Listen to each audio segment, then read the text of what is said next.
Ya, pemirsa, relokasi lapak Kanrerong telah dilakukan oleh pemerintah Kota Makassar sebanyak 15 lapak. Telah dipindahkan di halaman depan lapangan sepak bola di Kecamatan Tamalan Raya BTP. Pemindahan lapak ini dilakukan pemerintah kota untuk melakukan penataan ulang lapak Kanrerong di Karebosi. Lapak Kanrerong di Karebosi terus direlokasi pemerintah Kota Makassar untuk dipindahkan ke kecamatan. Relokasi dilakukan untuk menata ulang kawasan Kanrerong yang kondisinya kian memprihatinkan.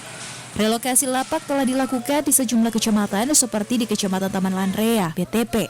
Sebanyak 15 lapak Kanrerong telah dipindahkan di halaman depan sepak bola BTP menggunakan truk. Kecamatan Taman Lanrea mendapat jatah pembagian lapak Kanrerong dari Dinas Perdagangan Kota Makassar sebanyak 15 unit.